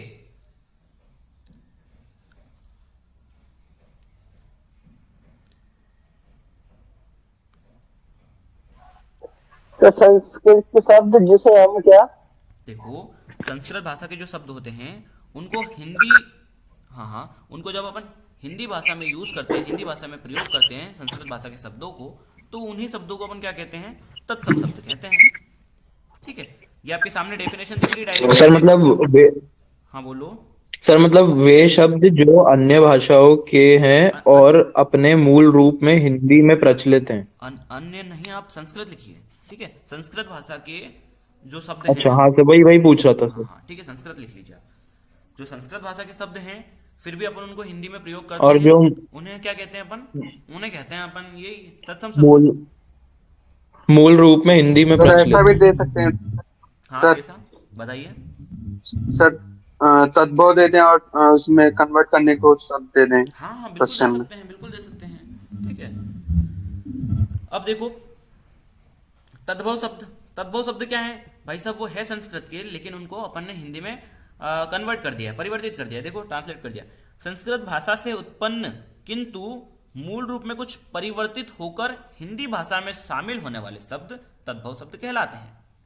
यहाँ पे क्या है? जो संस्कृत में मूल रूप में है वही शब्द अपन हिंदी में प्रयोग कर रहे हैं, लेकिन तद्भव में क्या होता है? वो मूल रूप में है, उनको अपन ने परिवर्तन कर दिया उनमें, और वो हिंदी भाषा में उनको अपन क्या कर रहे हैं? यूज कर रहे हैं, शामिल कर रहे हैं, ठीक है। तो उन्हें क्या कहते हैं अपन? तद्भव शब्द कहते हैं। इनके उदाहरण देखो, एक हो गया अपना आंख, एक हो गया अपना सूरज। वही चीज अक्षी को अपन आंख बोलते हैं, सूर्य को अपन सूरज बोलते हैं, ओके। तो ऐसे आप एग्जांपल्स लिख सकते हो। तो इसको भी आप फटाफट से अपनी कॉपी में लिख लीजिए। कुछ बच्चे नए हैं आज, उन सभी को मैं बताना चाहूंगा कि यार कॉपी में लिखा करो। ऐसा नहीं कि सर को वहां पता लग रहा है अपन लिखो या ना लिखो, लेकिन आपको तो पता है और उसी के अकॉर्डिंग आपकी प्रिपरेशन होगी। सर एक चीज और पूछनी, जो अपने आप गद्यांश पद्यांश है उनमें कई बार कुछ ऐसा क्वेश्चन आ जाता है कि इसका समानार्थी शब्द दीजिए, तो जो वो समानार्थी शब्द पूछते हैं वो पैसेज ही में मिलता है कि उसके बाहर का होता है कोई? हाँ हाँ बिल्कुल, मैं समझ गया था। आपने जैसे ही कहा कि एक ऐसा प्रश्न आता है, मैं समझ गया था आप कहाँ पे जा रहे हो। आप जा रहे थे सिनोनिम एंटोनिम पे, है ना। सिनोनिम पूछ लेते हैं, कहीं पे इंग्लिश में भी होता है सिनोनिम बताओ, या फिर एक ऐसा शब्द दे देंगे जैसे उन्होंने दे दिया कि गो शब्द का यहाँ पर प्रयोग उन्होंने किसी गो शब्द के बजाय उन्होंने कोई सा दूसरा शब्द यूज किया है अपने इस पैसेज में, तो आपको बताना है कि वो कौन सा शब्द है। ऐसे आपसे पूछ लेते हैं, या फिर कहते हैं कि इसका समानार्थी बताओ, ओके, या फिर पर्यायवाची बताओ, तो वो आपको वहां पर देखने को नहीं मिलेगा। वहां पे आपको थोड़ी आपकी वोकेबुलरी जो है, ग्रामर जो है वो स्ट्रांग होनी चाहिए इसके लिए, ठीक है। जैसे शीर्षक होता है, शीर्षक भी डायरेक्टली नहीं लिखा हुआ रहता है, लेकिन जब अपन उसको पढ़ते हैं तो अपने को पता लगता है कि ये जो टॉपिक या ये जो पैराग्राफ है ये किसके ऊपर लिखा हुआ है, ठीक है। Okay sir. अब देखो जैसे कि सर हाँ हाँ एक बार उसको दोबारा बता दीजिए सर, तद्भव को। तद्भव को एक और बार देख लेते हैं अपन। देखो तद्भव शब्द वो शब्द होते हैं जो संस्कृत भाषा से उत्पन्न होते हैं, किंतु मूल रूप जो संस्कृत भाषा का जो मूल रूप है उनको अपन थोड़ा चेंज कर देते हैं, उनको परिवर्तित कर देते हैं और फिर उनको हिंदी भाषा में शामिल करते हैं, उनको अपन कहेंगे तद्भव शब्द। ठीक है, तद्भव यानी कि मस्त वही जो भाई साहब अपने संस्कृत में थे लेकिन अब हिंदी में आ चुके हैं, उनको अपन बोलेंगे क्या, तद्भव शब्द। तत्सम का क्या रोल है, तत्सम का रोल है कि संस्कृत, बता दो सर, लिख लेंगे। क्या हो गया इसके और उदाहरण, सिंपल लैंग्वेज में बता दीजिए, सिंपल लैंग्वेज उसको लिख लेंगे। अच्छा आप तत्सम शब्द का पूछ रहे हैं फिर तद्भव शब्द का पूछ रहे हैं? तो तत्वम को पूछ रहे हैं सर, उसको तत्वम को सिंपल लैंग्वेज में बता दीजिए जिससे हम लिख लें उसको। ओके, तो देखो पहले तो ना आप इसको सिंपल को अपन कर लेंगे, लेकिन उसका एक मेन जो अर्थ है वो भी अपने को पता होना चाहिए। ठीक है, अब होता क्या है एक्चुअली, अब अपन जो भी हिंदी में बातचीत करते हैं अपन, यहाँ हिंदी में जितने भी शब्द होते हैं, कई सारे शब्द ऐसे हैं जो कि संस्कृत भाषा से आए हैं। संस्कृत सबसे प्राचीन भाषा भी है। ठीक है, तो अभी अपन थोड़ा सा कंसेप्ट समझ रहे हैं, सरल में नहीं जा रहे हैं ना, थोड़ा सा कंसेप्ट समझ रहे हैं। तो एक्चुअली होता क्या है कि यार कुछ ऐसे शब्द होते हैं जो हम बात तो हिंदी में करते हैं, लेकिन हिंदी में बात करते समय उन शब्दों को अपन प्रयोग कर लेते हैं, तो उन शब्दों को तो अपन कह देते हैं तत्सम शब्द। लेकिन कुछ शब्द ऐसे होते हैं जिनको अपन संस्कृत में नहीं बोलते हैं, उनको अपन हिंदी में ही बोलते हैं, तो वो क्या कहलाते हैं, वो कहलाते हैं तद्भव शब्द। ठीक है, तो आप यहाँ पर लिखेंगे संस्कृत भाषा से परिवर्तित होकर हिंदी भाषा में शामिल होने वाले शब्द तद्भव शब्द कहलाते हैं। ठीक है, इस डेफिनेशन को आप नहीं लिखो, आप लिख लो सीधे संस्कृत भाषा से परिवर्तित होकर हिंदी भाषा में शामिल होने वाले शब्द तद्भव शब्द कहलाते हैं। सर तद्भव की फिर से बोलना, आपने क्या कहा? ये संस्कृत भाषा से परिवर्तित होकर हिंदी भाषा में शामिल होने वाले शब्द तद्भव शब्द कहलाते हैं। ओके सर मैं ये बोल रहा था कि थोड़े जैसे जब 1 तारीख को हाँ आप एक क्लास ले लीजिएगा जिसमें आप बता दीजिएगा कि जैसे मतलब पेपर में वो नहीं बोलते पेपर प्रेजेंटेशन, जैसे पेपर में कैसे लिखना है वो सब। बिल्कुल बिल्कुल, डोंट वरी, थोड़ा वो प्लान किया है आपके लिए, चिंता ना करें, सब होगा, है ना। बाकी अभी फिलहाल अपन सर उसको यूट्यूब में बना दीजिए। हाँ वो अपन यूट्यूब पे कर लेंगे, या फिर अपन क्लास में ही देख लेंगे और उसको यूट्यूब पर अपलोड कर देंगे, कुछ भी कर लेंगे। ओके, अब देखो तत्सम तद्भव शब्द और भी होते हैं, जैसे मान लो यार भिक्षा। भिक्षा क्या होता है, अपन बोलते हैं हिंदी में बात करते हैं, लेकिन फिर भी कई बार भिक्षा शब्द का प्रयोग कर लेते हैं। भिक्षा शब्द का, भिक्षा एक्चुअली संस्कृत का शब्द है, फिर भी अपन उसको यूज कर रहे हैं, इसका मतलब क्या है, वो तत्सम शब्द है। ओके, भीख भी बोलते हैं, भिक्षा भी बोलते हैं। भीख क्या हो गया, वो है संस्कृत का, लेकिन उसको अपन परिवर्तित कर दिया है हिंदी में, तो वो क्या है, तद्भव शब्द है। ओके, अपन बोलते हैं यार भ्राताश्री, बोलते तो नहीं है लेकिन फिर भी कई बार मैं बताता रहता हूँ जब भी अपन पढ़ते हैं। जैसे मान लीजिए अपन ने इनफॉर्मल लेटर पढ़ा था, वहां पे भी मैंने बोला था कि इनफॉर्मल में अपन लिख सकते हैं भ्राताश्री, पिताश्री, ये चीजें मैं आपको बताता था। ठीक है, तो वो है संस्कृत का, लेकिन फिर भी अपन उसको हिंदी में यूज कर रहे हैं ना, इसका मतलब क्या है कि वो है तत्सम शब्द। संस्कृत का ही है लेकिन हिंदी में यूज कर रहे हैं, इसका मतलब वो तत्सम है। वहीं अगर मैं भ्राता की जगह भाई कर दूं या फिर भैया कर दूं, तब वहां पर क्या होता है कि भैया वो है संस्कृत का, लेकिन वो परिवर्तित होकर हिंदी में आ चुका है, तो वो तद्भव शब्द है। ओके, बस इतनी सी बात है। और देखो और भी क्वेश्चन है अपने पास काफी सारे। उपसर्ग तथा प्रत्यय की परिभाषा लिखिए एवं उदाहरण दीजिए। उपसर्ग और प्रत्यय की अपने को परिभाषा लिखना, उदाहरण देना है। देखो यार, मान लो कोई सा भी एक शब्द है, उसके आगे एक शब्द है, कोई सा भी, उसके आगे एक शब्द जुड़ता है और जो उसका जो शब्द था उसका चेंज हो जाता है, उसका कहने का मतलब जो भी उसका मीनिंग था वो चेंज हो जाता है, तो उसको अपन क्या कहते हैं, उपसर्ग कहते हैं। जैसे मान लो यार यहाँ पर एक शब्द जुड़ा हुआ है आगे, उप, तो ये उप क्या है, यही उपसर्ग है। हार के आगे जुड़ा और पूरा मतलब ही चेंज कर दिया, उपहार बना दिया। हार के आगे जुड़ा और क्या बना दिया, उसको उपहार बना दिया। ओके, वैसे ही आप देख सकते हैं यहाँ पर कूल, कूल, ठीक है, कूल के आगे क्या जुड़ा, प्रति जुड़ा और उसने उसको प्रतिकूल बना दिया, है ना। प्रतिकूल मतलब क्या होता है कि जैसे मान लीजिए आप इंडिया में रहते हैं, चलो इंडिया छोड़ दो, आप एक किसी फॉरेन कंट्री, लंदन वगैरह, इंग्लैंड वगैरह मान लो, जहां पर बहुत ज्यादा ठंडा सा माहौल रहता है, जर्मनी मान लीजिए, है ना, वहां पे एकदम ठंडा सा माहौल रहता है, और आप वहां से निकलते हो ठंडे से माहौल से और आप जब चले जाते हो अफ्रीका, वहां पे एकदम गर्म रहता है, तो आप क्या कहोगे कि जो मौसम है वो क्या है, प्रतिकूल है।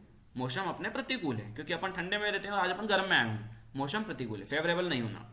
ओके, ये चीज उपसर्ग की आप समझ गए होंगे। उपसर्ग मतलब क्या होता है, किसी शब्द के पूर्व में जुड़कर अर्थ में विशेषता उत्पन्न करने वाले शब्द उपसर्ग कहलाते हैं, है ना। देखो ये हार था, इसके आगे जुड़ा उप, और उसने क्या कर दिया, ये जो हार था इसकी विशेषता चेंज कर दी, इसकी हाँ बोलो, कोई कुछ कहना चाहता है? ठीक है, नहीं कहना चाहता, कोई बात नहीं। अब प्रत्यय जो होते हैं वो उपसर्ग के ठीक उल्टे होते हैं। इसमें क्या होता है, ये शब्द आगे जुड़ते थे, ये पीछे जुड़ेंगे। किसी शब्द के अंत में जुड़कर अर्थ में विशेषता उत्पन्न करने वाले शब्द प्रत्यय कहलाते हैं। ठीक है, जैसे यहाँ पे स्वाधीन लिखा है और इसके आगे मैंने ता लगा दिया, तो स्वाधीन के आगे ता लगा दिया मतलब स्वाधीनता। स्वाधीनता का मतलब समझते हैं ना सभी, स्वाधीनता का मतलब स्वतंत्रता। यहाँ पे लिखा है छल, और छल के आगे लगा दिया अपन ने आवा, क्या बन गया, छलावा। ओके, तो ये होते हैं अपने उपसर्ग प्रत्यय। उपसर्ग क्या होते हैं, आगे लगते हैं भैया, प्रत्यय पीछे लगते हैं, है ना। लेकिन ऐसा नहीं कि आप कुछ भी लगा दो, सचमुच वो उपसर्ग होना चाहिए एक, है ना, इस बात का ध्यान रखिए। और आगे आ जाओ, तकनीकी शब्द किसे कहते हैं? किसी को पता है क्या ऑलरेडी तकनीकी शब्द क्या होते हैं? हाँ सर पता है। बताइए।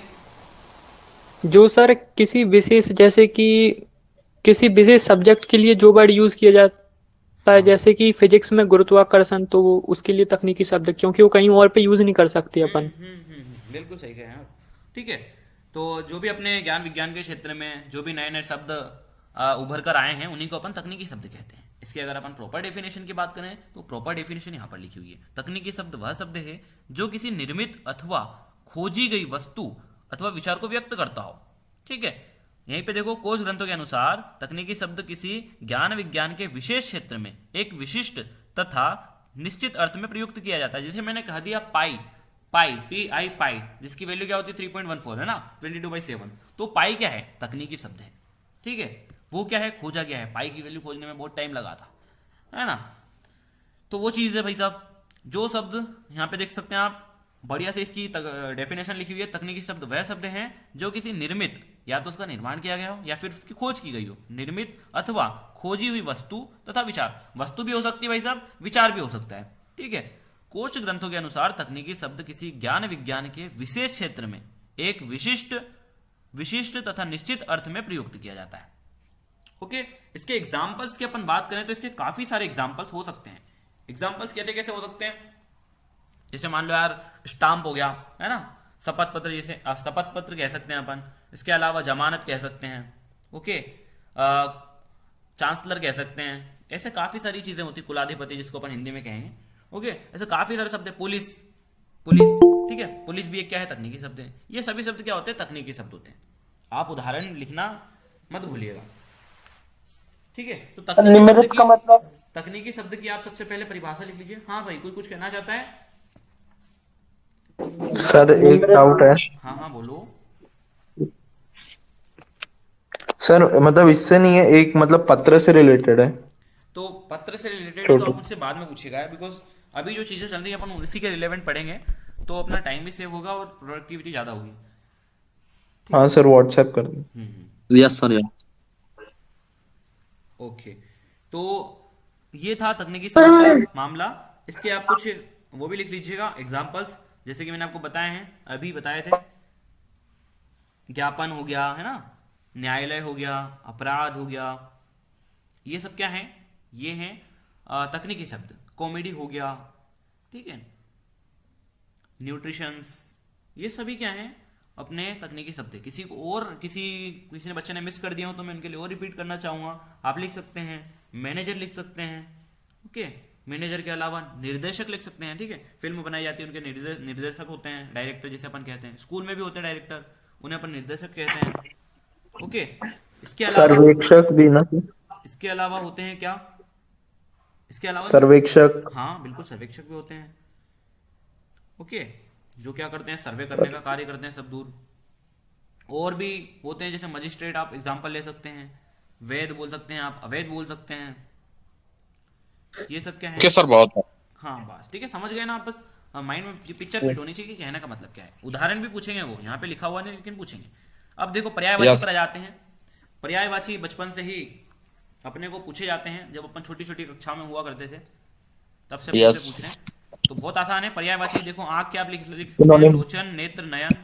आंख का लिख सकते हैं लोचन, नेत्र, नयन। सूर्य का आप लिख पाएंगे रवि, दिवाकर, दिनकर। वायु का पवन। हाँ बोलिए सर इनकी तो रीडिंग मार लेना 2-3 बार। हाँ, ये जो जितने भी है ना पर्यायवाची शब्द, इनकी एक बार रीडिंग मान लीजिएगा। ओके, तो ये आपको जो सर ये एमसीक्यू में आते हैं कि मतलब एमसीक्यू में ही आते हैं कि मतलब और एमसीक्यू में ही आएंगे ना कि वन वर्ड इस टाइप में? देखिए, हाँ, ये कहीं पर भी आपसे पूछ सकते हैं, वन वर्ड में भी पूछ सकते हैं, और इसके अलावा आपने फिल इन द ब्लैंक्स कहीं पर भी हो तो यार, ऑब्जेक्टिव का मतलब होता है कि जितने भी इनके पोर्शन होते हैं, फॉर एग्जांपल अपना एमसीक्यू हो गया, फिल इन द ब्लैंक्स हो गया, चूज द करेक्ट एमसीक्यू एक ही होते हैं, कहीं पे भी वो आपसे पूछ लेंगे। ओके, ऐसा कुछ भी फिक्स नहीं होता है कि ये एमसीक्यू के लिए बना है या फिर चूज द करेक्ट के लिए बना है। एक और शब्द होते हैं अपने क्षेत्रीय शब्द, यहाँ पे निपात आ चुका है। एक क्षेत्रीय शब्द होता है, क्षेत्रीय शब्द को एक्सप्लेन करना चाहेगा? क्षेत्रीय शब्द यार वो होते हैं जो किसी पर्टिकुलर एरिया में, किसी पर्टिकुलर क्षेत्र में, है ना। अगर अपन इसको हिंदी में बोलना चाहें तो लिख सकते हैं कि वे शब्द जो किसी क्षेत्र विशेष में बोले जाते हैं, वे शब्द जो किसी क्षेत्र विशेष में बोले जाते हैं, उनको अपन क्या कहते हैं? क्षेत्रीय शब्द। क्षेत्रीय शब्द कौन से शब्द भाई साहब? क्षेत्रीय शब्द किनको कहेंगे? जो किसी क्षेत्र विशेष में बोले जाते हैं। ओके, जैसे कई सारे क्षेत्र होते हैं, बुंदेलखंड होता है ना। इसके अलावा अपना एमपी तो आधा से ज्यादा यहाँ पे अपना मालवी क्षेत्र भरा हुआ है, निमाड़ी क्षेत्र भी है। मालवी क्षेत्र में अपन क्या कहते हैं? जो इरिगेशन यानी कि जो सिंचाई का जो कार्य होता है उसको अपन मालवी भाषा में क्या बोलते हैं? मालवी बोली में क्या बोलते हैं? पाणत बोलते हैं। ठीक है, तो कई बार ऐसा होता है जो शब्द तो अलग होता है लेकिन अपन अपनी बोली में उसको कुछ अलग ही रूप में प्रकट करते हैं। भाई साहब माइक ऑफ कर लो, माइक ऑफ कर लो। ठीक है, जैसे नमक हो गया, नमक को मालवा का जो क्षेत्र है, वहां के जो गांव है, वहां पर नमक को लोन कहा जाता है। ठीक है, कई सारे लोग कहते हैं लोन। ठीक है, नमक को लोन कहते हैं। तो ये शब्द क्या है? ये क्षेत्रीय शब्द है। क्षेत्रीय शब्द समझ गए आप क्या होते हैं? जो शब्द किसी क्षेत्र विशेष में बोले जाएं उनको अपन क्षेत्रीय शब्द कहेंगे।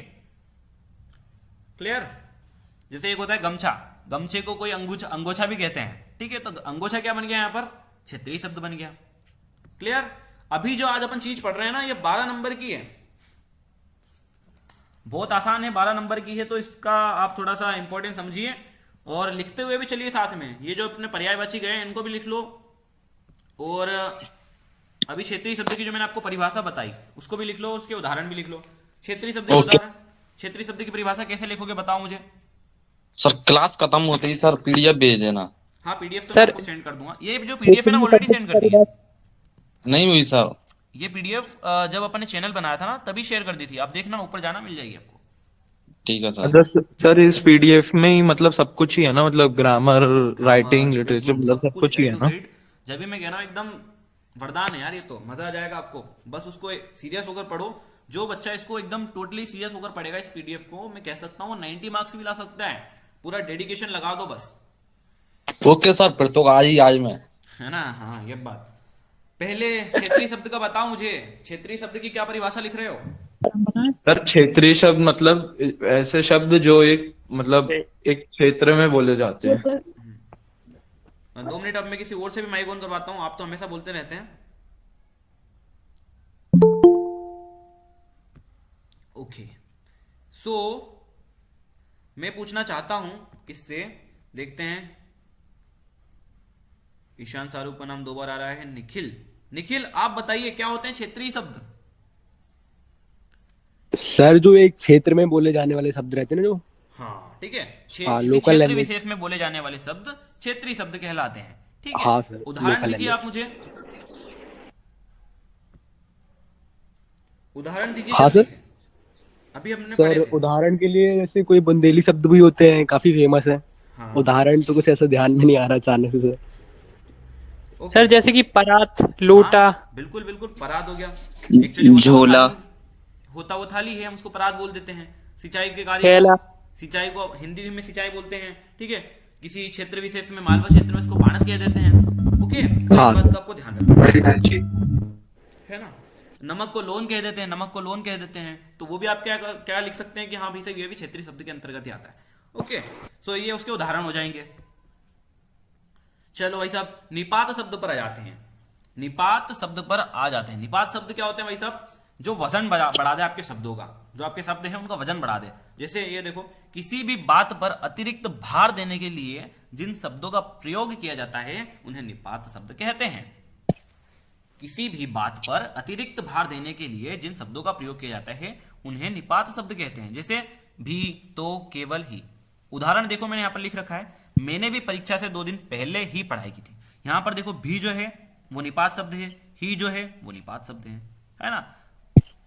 ओके, आप चाहते हैं सर जैसे हाँ हाँ सर जैसे धन कमा लेने मात्र से जीवन सफल नहीं हो जाता। हाँ बिल्कुल, ये भी आप लिख सकते हो। ये इससे क्या हो रहा है, इससे भी जो आपका शब्द है, जो आपकी बात है, उसके ऊपर अतिरिक्त भार डाला जा रहा है। ठीक है, कि सिर्फ धन कमाने से ही आपका जीवन सफल नहीं कहलाएगा। ओके, तो फटाफट से इसको भी आप लिख लीजिए। किसी भी बात पर अतिरिक्त भार देने के लिए जिन शब्दों का प्रयोग किया जाता है उन्हें निपात शब्द कहते हैं। और इसको अगर आप शॉर्ट में लिखना चाहें तो बात का वजन बढ़ा देने वाले शब्दों को अपन निपात शब्द कहते हैं। तो आप डायरेक्टली लिख सकते हैं बात का वजन बढ़ा देने वाले शब्द।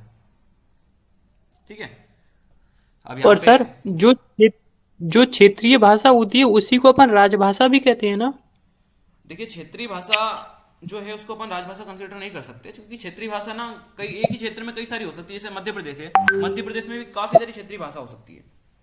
सर राज्य भाषा अलग है, राष्ट्रभाषा अलग है, क्षेत्रीय भाषा अलग है। उसको अपन देखो, राजभाषा और राष्ट्रभाषा जो है ना, उसको हम अभी उसका भी अपन अभी अंतर पढ़ने वाले हैं। डोंट वरी, उसका भी अंतर आएगा अभी आगे। ठीक है सर पता है। अब देखो निपात शब्द, आई थिंक सर हाँ लिख लीजिए फटाफट। सर आज अपना भाषा बोध पूरा हो जाएगा क्या? हाँ बिल्कुल, अपन कोशिश करते हैं जितना कवर हो सके उतना तो कर ही करेंगे। देखो दीजिए अभी टाइम सर। हो रहा है 3:13 और अपन ज्यादा लंबी क्लास नहीं रखेंगे, 3 20 तक क्लास रखेंगे, बिकॉज अपने को 4 साढ़े 4 के आसपास अभी इंग्लिश की भी क्लास स्टार्ट करनी है। 1 घंटे का आपको रेस्ट, 1 घंटे का आपको रेस्ट दिया जाएगा। ताकि रेस्ट मतलब ये नहीं कि आपको आराम करना है, ये जो भी अपन ने पढ़ा है ना, अभी लिखा है, इसको रिवाइज करते रहना है 1 घंटे तक। यस हाँ आराम के दिन जा चुके हैं। Okay, very good. मतलब सर ये भाषा बोध को ही अपन ग्रामर बोलते हैं ना, मतलब ग्रामर यही पूरा है ना? बिल्कुल ग्रामर के पोर्शन में आता है अपना भाषा बोध भी। ठीक है सर थोड़ा सा एक डाउट था मेरा। हाँ, हेलो अभी देखिए सर, मैं कह रहा मतलब हूँ कि अभी जितने भी बच्चों के डाउट्स आ रहे हैं, कई सारे के टॉपिक से इरेलेवेंट आ रहे हैं। तो जो भी आपके टॉपिक से हटके डाउट हो वो आप मुझे व्हाट्सएप पे पूछ लीजिएगा, या फिर जिस दिन वो पढ़ाया जाए उस दिन पूछ लेना, है ना। अभी आगे सर, आते हैं ओके सर। हाँ अभी आगे आते हैं, निपात शब्द हो गया है। तो ये देखो भैया, कहानी को परिभाषित करते हुए उसके तत्व लिखिए। कहानी को परिभाषित करते हुए उसके तत्व लिखिए। तो कहानी की परिभाषा क्या है? कहानी गधे की नहीं, गद्य की काल्पनिक विधा है। ठीक है, यहाँ पे गधे आ गया है। ठीक है, तो आप इसको चेंज कर देना, गद्य लिख लेना। कहानी गद्य की काल्पनिक विधा है। कहानी क्या है? गद्य की काल्पनिक विधा है। एलन पो ने कहानी की परिभाषा इस प्रकार दी है। किस प्रकार? कि कहानी एक ऐसा आख्यान है जो इतना छोटा है कि एक बैठक में पढ़ा जा सके और पाठक पर एक ही प्रभाव उत्पन्न करने के लिए लिखा गया हो। ठीक है, अब कहानी वैसे तो आप सभी समझते क्या होती है, लेकिन अगर आप उसको एग्जाम में लिखना चाहें तो आप इस तरीके से यहाँ पे आपको एग्जाम में प्रेजेंट करना होगा उसको। कि क्या है भाई साहब, एलन पो की ये डेफिनेशन लिख देना। कहानी एक छोटा आख्यान है जो कि एक बार में पढ़ सकते हैं अपन, एक ही बैठक में पढ़ सकते हैं, और इससे व्यक्ति के दिमाग पर किसी एक ही टॉपिक का प्रभाव पड़ेगा, है ना। पाठक पर एक ही प्रभाव उत्पन्न करने के लिए लिखा गया हो। वो क्या कहलाती है? अपनी कहानी कहलाती है। ओके, सो इसको भी आप लिख लीजिए। कहानी के 6 तत्व हैं। कौन कौन से हैं? पहले आप ये परिभाषा लिखो, फिर अपन 6 तत्व पे जाते हैं। और परिभाषा जैसे आप लिख लो, हैंड रेस कर देना एक बार। परिभाषा आप जैसे ही लिख लो, हैंड रेस कर देना। देखो, पढ़ते इसमें से रहा करो और अपने शॉर्ट नोट्स भी बनाते रहा करो, और मेरे को भेजना भी सही, क्योंकि आज तो मैं आपको स्टार्टिंग से बोल रहा हूँ कि शॉर्ट नोट्स बनाओ, इसका ये लिखो, इसका ये लिखो, कहानी का लिखो। अब क्या हो सकता है? कहानी तो भाई सब एकदम छोटा सा है, एक बैठक में पढ़ सकते हैं अपन इसको। ओके सर ये एक और बार समझा दीजिए। देखो, कहानी गद्य की काल्पनिक विधा है ना, कहानी गद्य की काल्पनिक विधा है। इसके बाद में आप देखोगे कि एलन पो ने एक परिभाषा दी है जो कि बहुत आसान है। कहानी एक ऐसा आख्यान है जो बहुत ज्यादा छोटा है, और इतना छोटा है कि उसको हम एक बैठक में पढ़ सकते हैं। ठीक है, कोई सी भी स्टोरी है उसको अपन एक बैठक में आराम से पढ़ सकते हैं, और पाठक पर एक ही प्रभाव उत्पन्न करने के लिए लिखा गया हो, है ना। पाठक के माइंड पे एक ही इम्पैक्ट पड़ेगा उसका। ऐसा नहीं कि कई सारी चीजें आप एक ही कहानी में मेंशन कर सकते हैं। जैसे कि रामायण है तो अपन उसको कहानी नहीं कहेंगे, ओके, वो तो महाकाव्य हो गया। चलो तत्व देखो अब। कहानी के 6 तत्व हैं: कथा, वस्तु, चरित्र चित्रण, संवाद, योजना, वातावरण, भाषा, शैली। अब एक काम करो, सभी बच्चे माइक ऑफ कर लो और 30 सेकंड तक इन 6 शब्दों को बार बार रिपीट करो। ये जो 6 तत्व हैं कहानी के, इनको रिपीट करो 30 सेकंड तक, ठीक है। जिनके हाथ में वो छे घड़ी लगा लो और इन 6 के 6 शब्दों को बार बार रिपीट करो। फिर इसके बाद क्या करना वो मैं बताता हूं। 30 सेकंड तक आपको इन 6 शब्दों को बार बार पढ़ना है। कथा, वस्तु, चरित्र चित्रण, संवाद, योजना, वातावरण, भाषा, शैली, उद्देश्य। कथा, वस्तु, चरित्र चित्रण, संवाद, योजना, वातावरण, भाषा, शैली, उद्देश्य। ओके, तो देखो ये हैं अपने कहानी के 6 तत्व। कौन कौन से? कथा, वस्तु, चरित्र चित्रण, संवाद, योजना, वातावरण, भाषा, शैली, उद्देश्य। तो देखो भैया क्या होता है, कथा में 4 ये अपन छोटी सी ट्रिक बना रहे हैं जिससे कि अपने माइंड में पिक्चर क्लियर हो जाए। मैंने आपको 30 सेकंड तक इसलिए पढ़वाया ताकि आप इन शब्द से थोड़ा फेमिलियर हो जाओ कि हाँ भाई साहब ये शब्द होते हैं। बिकॉज ट्रिक कब काम करती है? जब अपने को शब्दों की जानकारी हो। पढ़ते रहो आप, मैं बोल रहा हूं आप भी पढ़ते रहो इनको थोड़ी देर तक, ओके, ताकि आप इन शब्दों से फेमिलियर हो जाओ, आपके माइंड में जो शब्द हैं ये फीड हो जाए, ठीक है, एकदम फिक्स बैठ जाए कि हाँ ये चीजें हैं भैया। कहानी के 6 तत्व माने गए हैं: कथा, वस्तु, चरित्र चित्रण, संवाद, योजना, वातावरण, भाषा, शैली, उद्देश्य। ठीक, तो अब देखो अभी तक आपने जो रिपीट किया काफी है इतना। कथा वस्तु से अब यहां से अपन एक ट्रिक बनाते हैं छोटी सी। कथा में चरित्र चित्रण जो लिखा है इसको अपन बोलेंगे 4, है ना, 4। कथा में 4, अब ये जो सन आगे का अपन ले लेंगे और इसको बोल देंगे संत। कथा में 4 संत वातावरण पर अपनी भाषा में उद्देश्य दे गए, ठीक है, अपनी भाषा में उद्देश्य दे गए। तो ये चाहे जो मैंने अभी आपको स्टेटमेंट बोला है, जो वाक्य बोला है, चाहे इसका सेंस नहीं बनता हो या फिर बनता भी हो तो एकदम खत्म सा, लेकिन ये चीज अपने को याद रहेगी। इससे अपने को ये एग्जाम में बहुत ज्यादा हेल्पफुल होगी कि हाँ यार अपने को 6 शब्द पता है और यहीं से ये जो वाक्य है वो भी इन्हीं में से कहीं से बना है। कथा, जैसे सर ने अपने को बताया कि कथा में 4 संत, तो कथा से यार मैं कथा वस्तु ले सकता हूँ। 4 मैंने शायद चरित्र चित्रण से पढ़ा था तो चरित्र चित्रण लिख दोगे। संत की बात आएगी तो हाँ यार संवाद योजना मैंने पढ़ा था, संवाद योजना आप लिख दोगे। फिर उन्होंने बोला वातावरण पर अपनी भाषा में उद्देश्य दे दिया, वातावरण तो वातावरण लिख देना, अपनी भाषा तो आप लिख देना भाषा शैली, उद्देश्य का तो उद्देश्य ही सही। ओके, तो किस किस को ये बढ़िया तरीके से क्लियर हो गया मुझे बता दो एक बार हैंड रेज करके। ओके ओके, वेरी गुड, बाकी सभी को भी हो जाना चाहिए। इसको लिख लिया कॉपी में? यस सर, लिख लिया। Okay, very good. तो अभी मैं ना लिया। वेरी गुड, बहुत अच्छे किया आप सभी ने। कहानी के 6 तत्व माने गए हैं, कौन कौन से हैं एक बार फिर देख लेते हैं इनको अपन। कथा वस्तु, चरित्र चित्रण, संवाद योजना, वातावरण, भाषा शैली, उद्देश्य। ये क्या है? कहानी के 6 तत्व हैं। ओके, और इसकी अपन ने जो छोटी सी ट्रिक बनाई है, चाहे अपना स्टेटमेंट या फिर चाहे जो अपना वाक्य है उसमें ज्यादा सेंस ना हो, लेकिन अपने लिए तो काम का है, काम तो दिख रहा है अपना। कथा में 4 संत वातावरण पर अपनी भाषा में उद्देश्य देंगे। सर ट्रिक को दोबारा बोलना। एक काम करो, ट्रिक भी आप लिख लो अपनी कॉपी में। कथा में 4 संत, कथा में 4 संत।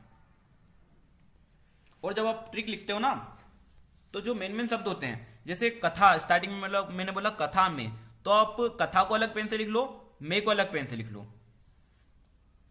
मतलब ऐसा कर दो कि उससे क्लियर हो जाए कि हाँ भाई साहब मेरे को ये शब्द उठाना है इनमें से। कथा में, फिर मैंने बोला 4, तो आपको पता है कि यार 4 से मुझे चरित्र चित्रण बात पकड़नी है, तो उस 4 को आप उसी पेन से लिखना जिससे आपने कथा को लिखा था, ठीक है। ऐसी चीजों का आप थोड़ा ध्यान रखा करो, तो उससे क्या है आपके माइंड में थोड़ी सी क्लैरिटी आती है। ठीक है, कथा में 4 संत, संवाद से आप पकड़ेंगे संत, ऊपर आगे का बस संत उठा लो आप, इतना काफी रहेगा। कथा में 4 संत वातावरण पर अपनी भाषा में उद्देश्य दे गए।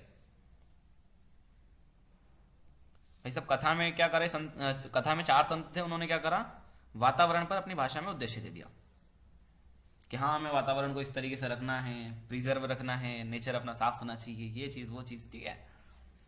कथा में 4 संत वातावरण पर अपनी भाषा में उद्देश्य देगा। चलो इतना इनफ रहेगा, बाकी अगर कोई प्रॉब्लम आए तो आप इसकी रिकॉर्डिंग भी देख लेना, कोई दिक्कत नहीं। एकांकी आ जाती है इसके आगे। एकांकी किसे कहते हैं, इसके तत्व लिखिए। तो देखो एकांकी एक ऐसी नाट्य विधा है जो एक अंक में रचित होती है। यहाँ पे अंत लिखा है, इसको अंक मान लीजिएगा, क्योंकि आप भी समझते हैं एक अंक पे बेस्ड होती है। तो लिखेंगे अपन, एकांकी ऐसी नाट्य विधा है जो एक अंक में रचित होती है, इसमें एक ही घटना तथा एक ही प्रभावान्विति होती है। ठीक है, एकांकी स्वयं में पूर्ण रचना है। एक काम करो, उसको एज इट इज लिख लो, एज इट इज, क्योंकि ज्यादातर बच्चे पता है क्या याद करते हैं, एकांकी मतलब एक अंक पर निर्धारित। तो ये शॉर्ट में आप लिख सकते हो, लेकिन लॉन्ग में आपको इसी तरीके से डेफिनेशन लिखनी होगी एग्जाम में। सर एक अंक मतलब एकांकी मतलब आप इसको एज इट इज ऐसा ही लर्न कर लीजिए, बिकॉज इसको एक्सप्लेन करने में मैं भी फिलहाल असमर्थ हूँ कि एक अंक पर किस तरीके से होती है। अगर इसको मैं थोड़ा और शॉर्ट या फिर अच्छे से एक्सप्लेन कर पाऊंगा तो मैं आपको बिल्कुल कल की क्लास में और एक्सप्लेन कर दूंगा। ठीक है, एक अंक पे रचित सर हाँ हाँ दोबारा समझाओ। हो गया। अब इसके तत्व भी लिख लीजिए, जैसे आपने अपने कहानी के तत्व लिखे थे उसी तरीके से आप इसके भी तत्व लिख लीजिए। कथा वस्तु, पात्र का चरित्र चित्रण, कथोपकथन, संकलन, त्रय, वातावरण, संघर्ष, भाषा शैली, अभिनेता, उद्देश्य, इन तत्वों को लिख लीजिए। ओके, सर, एकांकी बिल्कुल एक आपसे वो पूछ सकते हैं, 2 नंबर के क्वेश्चन में आ सकता है ऐसा सवाल, ऐसा प्रश्न। ये भाषा बहुत ही बढ़िया चीज है भाई साहब, इजी भी है, 12 मार्क्स कैरी भी करती है, और उसमें से अपन ने काफी सारा पोर्शन ऑलरेडी कंप्लीट कर लिया है। बहुत अच्छी बात है ये ओके सर। ना। हाँ सर, एक बार ये बता दीजिए कि अपना ये भाषा बोध में कितना बचा हुआ है, मतलब क्या क्या टॉपिक बचा हुआ है, मतलब एक दो। देखो यार, अभी ना अराउंड अभी अपना काफी ज्यादा तो नहीं बचा, लेकिन राजभाषा, राष्ट्रभाषा जैसी चीजें बची हुई है। संवाद लेखन अपन ने पहले ही कर लिया था, वो भी भाषा बोध में आता है। उसके अलावा शब्द युग ये तो सर संक्षेपण, मतलब एक क्लास में पूरा हो जाएगा। हाँ हाँ बिल्कुल, और ऐसा भी रहेगा तो अपन रिवाइज कर लेंगे कल की क्लास में। अगली क्लास में सब हाँ हाँ, देखते हैं अभी की क्लास अपन थोड़ी देर में अगली finish कर क्लास में देंगे। मतलब सर अभी नहीं हो पाएगा ये, अभी नहीं हो पाएगा भाषा बोध पूरा कंप्लीट। ओके सर आज जितना पढ़ा है उसकी पीडीएफ आज सेंड कर देना। देखो, ये जो पीडीएफ है ना, ये अपने टेलीग्राम चैनल पर ये हमने उसी जिस दिन पीडीएफ में ग्रुप बनाया था, जो भी चैनल बनाया था, उसी दिन सेंड कर दी थी।